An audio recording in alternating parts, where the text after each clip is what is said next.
Hello, my loves. I'm going to do some freestyle today. My conversation with Todd, Medina, yesterday really sparked this conversation inside of me about my own exploration with the masculine and feminine energies within myself and how I've used that understanding within myself as a mirror to understand the masculine and feminine dynamics on the planet.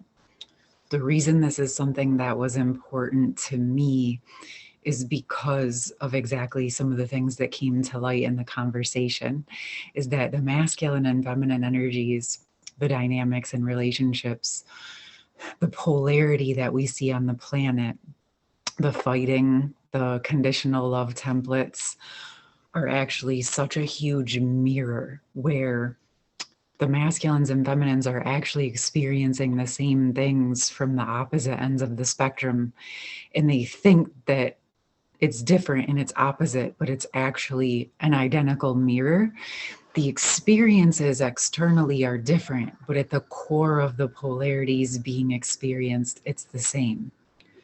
And those principles that we think of as masculine or feminine are actually just human, and we all hold those.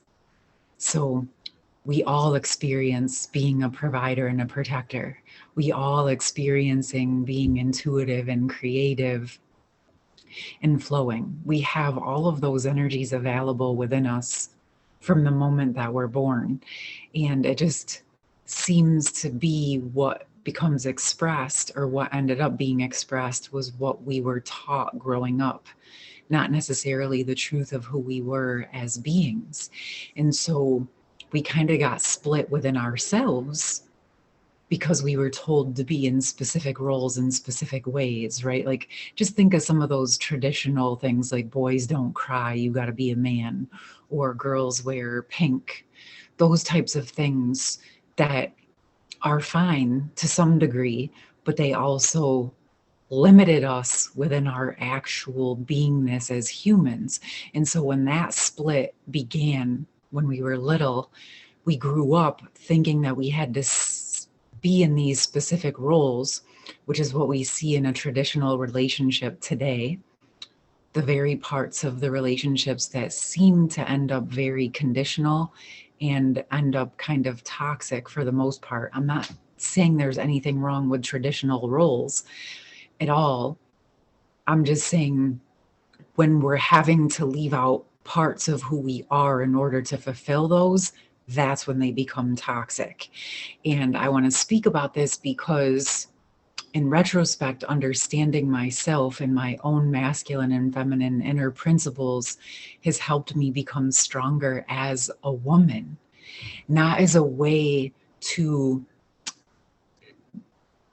polarize, but actually to unify those parts within myself, helped me understand myself, how to care for myself, how to show up in my relationships differently, but also how to understand masculines in a completely different way because I am a woman. But it's helped me understand the masculine principles and the masculine energies in my life. It's also actually helped me understand feminines and feminine energy in a very different way. So ultimately, at the end of the day, it's helped me understand myself better. And then I'm learning how to show up in my relationships with both masculines and feminines in a completely different way. And that to me is why this became an important exploration, although I totally understand it's not for everyone. But I thought maybe if you had some insights into why it became important for me, it would be helpful to you in understanding yourself, or to say, you know what, Danielle, what you're talking about really doesn't resonate. It's not a path I'm walking down right now. It's not supportive. That's totally cool. There's absolutely nothing wrong with that in any way, shape, or form. This is not for everyone, but I want to speak to those of you who do vibe with it and who do resonate and who do want to explore this part of yourself so that you can show up in your relationships in a new way. And yes, most importantly, your intimate romantic partnership but also all of your relationships with your family, your friends, your coworkers, your neighbors, honestly, humanity. So for me, it really came into my awareness when I started to learn. I finally, in my 30s, was in a situation of some levels of stability for the first time in my life, some levels of safety and stability. Like I actually had a place to live where I wasn't getting kicked out for the first time. And what happened was I started to drop into learning how to love and nurture myself. For the first time, I really got to experience my own feminine types of principles. And in that reflection, I realized growing up the way that I did in a really intense and difficult situations where I started getting kicked out from when I was 13. And not because I was a bad kid, but actually because I was speaking truth and it made my mom uncomfortable. She started kicking me out. And so a couple things happened there. One, I had to learn how to protect myself. I was already the outside of the financial part, I was the one parenting everyone in my household. I was the one taking care of the house. I was 11 years old and I was babysitting, paying for my own clothes and socks and underwear. Like I was legit providing for myself on a lot of levels at 11, 12 years old. So by the time I hit 13 and I had this vision and I could see where our life in our home was just chaotic and unstable, I was trying to bring truth to the situation to help stabilize it. But what was happening was the resistance within my mirror to my mother. She started kicking me out. In retrospect, I'm grateful. I know it's going to sound silly. Of course, I had to work through a ton of abandonment issues. I also had to work through a lot of just being able to be comfortable to speak my truth. I mean, when your own mother rejects you because you speak truth, that's something intense to kind of work through. I'm going to keep it real with you guys, but I've been doing it. With that said, I was operating a lot throughout my teens and my 20s in my wounded masculine energy. Yes, I was doing whatever I needed to do to survive. There was times I worked 3, 4 jobs just to pay my rent, but I was also getting high and drunk just to numb out and function because the level of pain that I was dealing with was so intense and I didn't have the coping skills. So I was very much operating in my wounded masculine energy, so to speak, just my wounded human energy. But it was learning how to love and nurture myself as I went along my path that I started to actually drop into more of that, I guess what you would call feminine energy, nurturing, mothering, loving myself.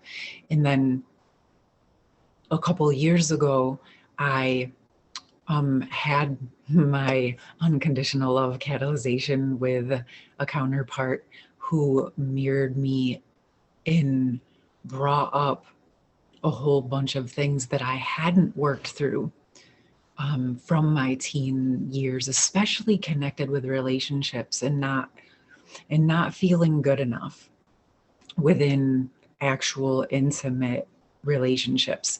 And it all kind of coincided with my childhood.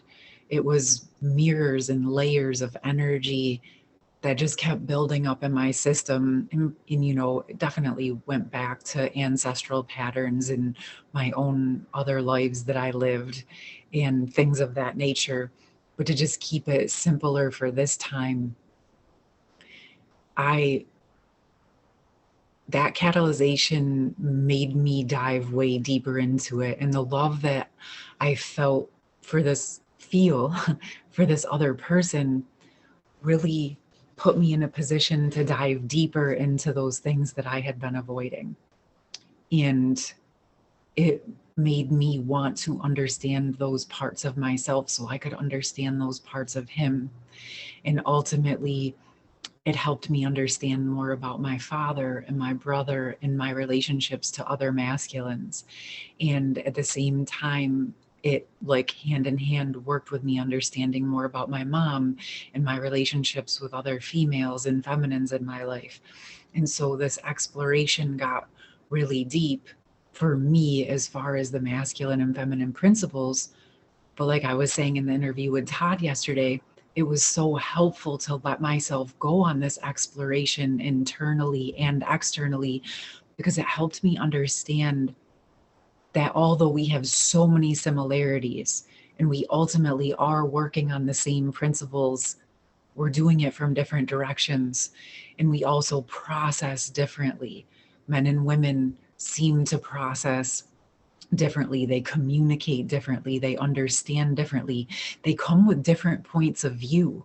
And if we can drop our egos and drop our need for the external validation, we can start to see and understand that both sides, both principles, both males and females have tremendous value for themselves and for one another if we actually start sitting into that part of the conversation and understanding both sides bring value. Now, in the past, what's happened as the masculines wanted validation from the feminines, and the feminines wanted validation from the masculines, except for we weren't able to provide it for one another because we didn't even know how to do it within ourselves. Yep, let that one hit. When you can start to self-validate and understand your worth and your truth is of value, and the other person's opinion and vision and experience is equal in value, now you can start showing up and having a real live conversation. You can validate yourself, allow them to validate themselves, and then come together and see where you can actually support one another and also build and grow on that. This is not one side has all the answers and the other one doesn't. There is answers and solutions within both sides, within yourself and within the masculine and feminines on the planet. And I say this because it goes so much deeper than just these masculine and feminine principles. It's like all of your emotions also hold value. You're told that some are negative and some are positive, and to get rid of the negative and only focus on the positive. But if you do that, you're getting rid of all of it, because it is in the duality of it. It's in realizing that what appears to be dualistic is actually one and the same. It's just the beautiful spectrum of energy that you can actually start to step into your true power. The polarization only happens because you create the polarization and agree to it. But when you realize it's all the same spectrum, black and white might appear to be on opposite ends of the spectrum, but in truth, it's white and black are just varying shades of gray. They're just the extremes, just like love and hate. It doesn't mean you run out into the world and express hate. But if you're in the vibration of hate and you're feeling that within yourself, look, where do I feel hate about myself? If I have hatred towards someone or something else, where am I feeling that within myself, for myself? And you don't have to avoid it. There was a pocket, I felt that about myself, and I was kind of blown away because I didn't even know I felt that way. But when I allowed myself to drop into the self-hatred and face it and love it and learn from it, guess what that did? It allowed me to love that much deeper. Because if I avoided this part of the self-hatred, it was going to limit my ability to love deeply. But in exploring it and looking at it and owning it and healing it and moving through it, it allowed me to open my heart even more to myself and now to you. I'm not saying maybe I'll find another pocket of it. I hope not, but who knows? I can't sit here and tell you that I know those answers. I'll only know when it presents to me. Am I going to go diving for it right now? No, I'm not. I want to keep moving forward with what's in front of me. If a mirror presents where I feel those things, I will face it within myself and work through it. The main point of this is the masculine and feminine polarities are just one exploration of how we can learn to actually experience all of the gorgeousness that this planet has to offer us. When we let go of the polarization or accept the polarization in the sense that it's beautiful and that neither side is wrong, and let's find that beautiful dance within that internally first, and allowing ourselves to actually embrace that. At the end of the day, you still get to choose what you participate in. And I say that like we see the polarities on the planet, and I'm not saying everything is fun and pretty. I don't want to participate in a lot of things, but that I still accept them. I can accept things without agreeing to them. There's a difference. I can accept that our world is the way that it is right now. I can see that and accept it without needing to fight it. It is what it is. But I don't have to agree to staying within those principles and operating and living my life in that manner. I get to choose in a sovereign way how I want to move, how I want to decide what to do or not do, how I want to be treated, how I want to be respected, how I want to respect and treat others, and then standing within that for myself. And this is a daily exploration for me. Like I was saying in the interview yesterday, I'm learning how to do it, and I'm okay with that. I'm being gentle with myself in the sense that each opportunity I move into, each experience is an opportunity for me to learn how to actually embody the things that I'm talking about, the things that I've been intellectually understanding. How can I put those into practice in my life? So for me, that is what the masculine, feminine exploration has been about. Ultimately, how can I support unification within myself, within my relationships, and how can I help support that on the planet? And I guess there's just always been this driving force within me that I want to experience a loving partnership in my life. And so for me, that's why I've chosen to dive into this, because I genuinely and fully believe that it's possible, but it has to start within me. I hope this is helpful. I would really love to hear your experiences with this, your thoughts on this. If you have questions about it, if you want me to talk about something more, I would be happy to share that. And Todd, if you do get to watch this, thank you for the conversation and the experience and the exploration. And to all of you here on the channel, I love you. I appreciate you. Again, I hope this was helpful in some level and way. Have a beautiful day. Love you. Bye.